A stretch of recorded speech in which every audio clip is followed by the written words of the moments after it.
විශ්වවිද්‍යාල අධ්‍යාපන කාර්යමණ්ඩලයේ විශේෂ වෘත්තීය කණ්ඩායමක් ලෙස ස්ථාපිත කිරීම ප්‍රතිපත්තිමය වශයෙන් බොහොම ලස්සනයි ඔය පත්‍රිකාව.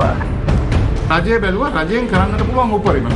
අපිට බෑ මේ විදිහේ කාරණාවලට මේ නිකම්ම ආවන දිහාට ගලවන්නට.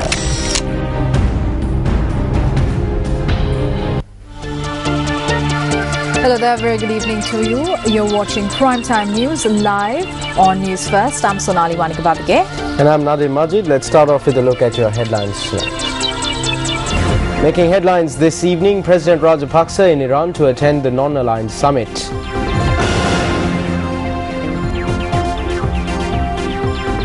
Onion farmers protest obstructing the Inamalua-Sigiriya main road.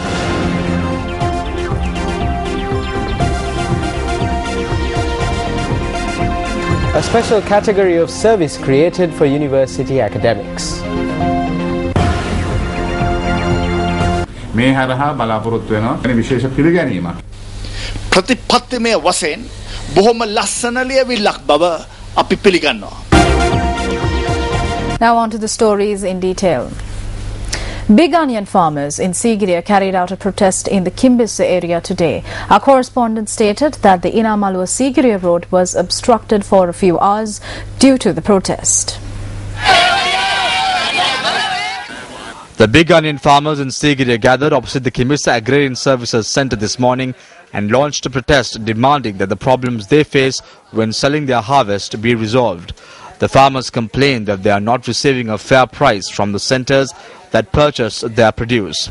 The centres which purchases big onions is located within the premises of the Kimbisa Agrarian Services Office. We decided to protest because we don't receive a stable price for our big onions. The farmers launched the protest by blocking the Inamalua-Sigiriya road using the big onion sacks which they had brought to the location. Our correspondent stated that vehicular traffic on the road was disrupted for over 4 hours due to the protest. The farmers insisted that they will continue their protest until a government official arrived at the location and provided a solution. Thereafter, the Dambul OIC Janat Veerasinghe provided the farmers with an opportunity to direct their problems to the zonal manager via a phone call. Well, meanwhile, following a proposal made by the President, the Cabinet of Ministers has decided to suspend loan repayments of farmers affected by the drought. We have suspended the loan repayments of farmers and loan repayments for their pawn jewellery until the Maha season in 2013. We have already informed the Bank of Ceylon, National Savings Bank, Rural Development Bank and the Cooperative Development Bank of this decision. Farmers in a number of areas have taken to the streets in the recent past, citing various issues. During these protests, the farmers told News First that the government should provide relief to the drought-affected farmers. 22 farmers' organizations in Rajarata launched a protest on the 27th of July, blocking the Queen's Junction in Thamuttegama, demanding relief of 100,000 rupees per acre of farmland destroyed by the drought. A protest was launched on the 2nd of August stating that the water of the Chandrika tank in Ambilipitia was not being provided for farming activities. The farmers who blocked the Ambilipitia-Nonagama road in 2 places later forced open the Thunkama sluice gate. A group of farmers launched a protest blocking the Kakirava-Galnava main road, demanding water for their drought-hit paddy fields. Farmers of Hungamadeni and surrounding areas launched another protest on the 9th of August, demanding water for their cultivations. It was on the 13th of this month that the farmers of Suryawa in Hambantota launched a protest stating that they had been severely inconvenienced by the blocking of a canal. The farmers of Valimada Uwaparnagama protested on the 15th of this month, demanding a fair price for their potatoes and vegetables. Several farm organizations in Polonnaruwa launched a protest at the Yoda Junction on the 23rd of this month, stating that they had been severely inconvenienced by the suspension of the government's relief scheme. Meanwhile, farmers launched a protest in Epawal on the 25th, demanding that their paddy fields be protected from wild elephants.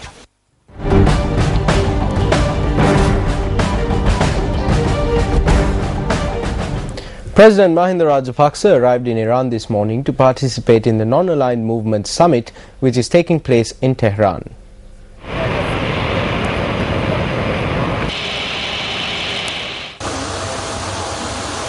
An Iranian delegation, including the Minister of Justice, welcomed President Rajapaksa. Meanwhile, the president is scheduled to address the Non-Aligned Movement Summit today. The summit, which will see the participation of 120 heads of state, will focus its attention on international development. Nearly two-thirds of UN member nations are also members of the Non-Aligned Movement, making it the second largest movement in the world.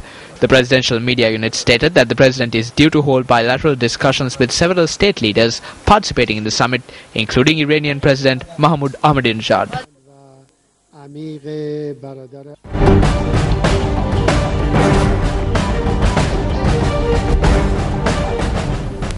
The Cabinet of Ministers has approved a proposal to create a special service category for university academics. This was revealed by Cabinet spokesperson Minister Keheliya Ramukwella during today's Cabinet media briefing. We have recognized university academics as a special group. Through this, we aim to recruit the most qualified individuals as lecturers and keep them within the system. We will also be able to attract the best lecturers who specialize in a particular field through this. The academics complained that they weren't being given due recognition. This gives them recognition. This was done in response to the trade union action launched by them. We realize that this cabinet document is a beautiful document, but it does not solve any of the demands placed before them by the academic community. When you take Chandrika Bandaranaike's tenure, 3.4% of GDP was set aside for education. Today this has reduced to 1.86. The government has tried to give the maximum. However, if there is a political agenda behind this, then our stance can change. They will then have to face that. Cabinet paper has not answered any of our demands very specifically. In such a context, we have no intention in surrendering the trade union struggle, which is on behalf of the people of this country, and we have no intention in coming back to work unless a decisive agreement is reached between the academics and the government. Still in news from the education sector, the Supreme Court ordered the University Grants Commission to submit its final resolution on the ZSCO issue by the 3rd of next month. Now, the order was issued when a petition signed by 33 students who claim to have suffered injustice through the recalculation of the Z-scores was taken up in court today. The petition was taken up before a two-judge bench comprising of Chief Justice Dr. Shirani Bandaranaike and Justice Kesri Pavan. The Attorney General stated that the University Grants Commission, the Attorney General's Department and the lawyers representing the petitioners are preparing the final report in order to solve the Z-score issue. Chief Justice Dr. Shirani Bandaranaike emphasized that it should be the final report and it should not breach the rights of any party. She also directed the UGC to enroll as many students as possible to universities. The Chief Justice ordered the report to be submitted on the 10th of September if it is not ready by the 3rd.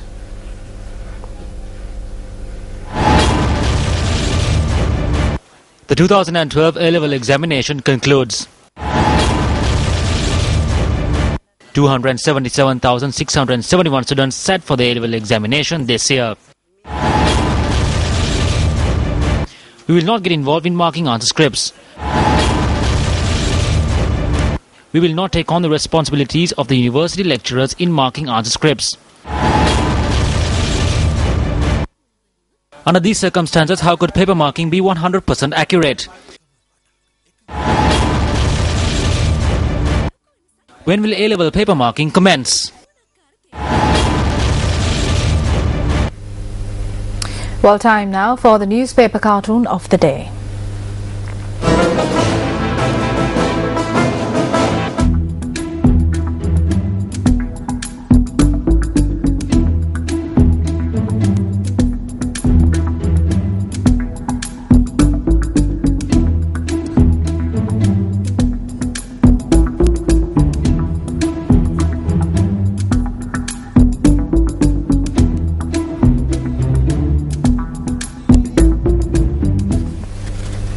The News First studios had a pleasant surprise this evening during the 7 o'clock news bulletin on our sister channel Sirasa TV.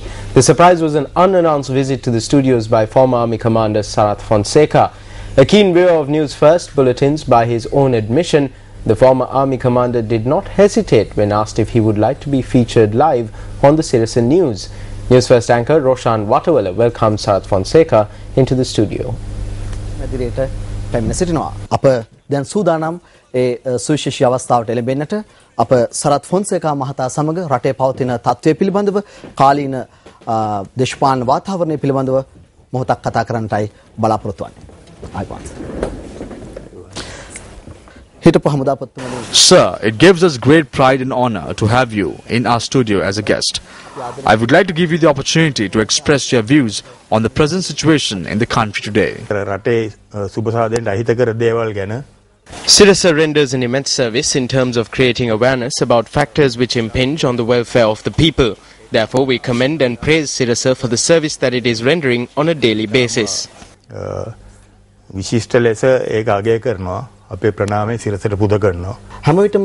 have recently seen you declaring on the political stage that you are not a socialist, a Marxist, a capitalist, or someone who adheres to any political ideology. You present yourself as a humanitarian who loves the people. Why is this?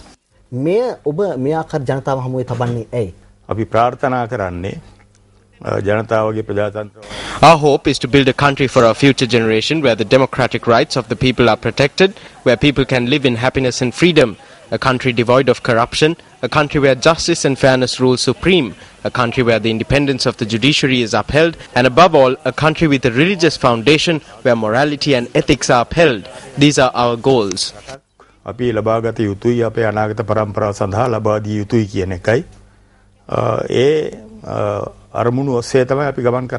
What message do you have for the people at this moment? Together we must build a country which works for the people through a government which is elected by the people and for the people. I believe that if we are to come to that pass, then the people must dedicate themselves to this cause and come forward with courage and without fear.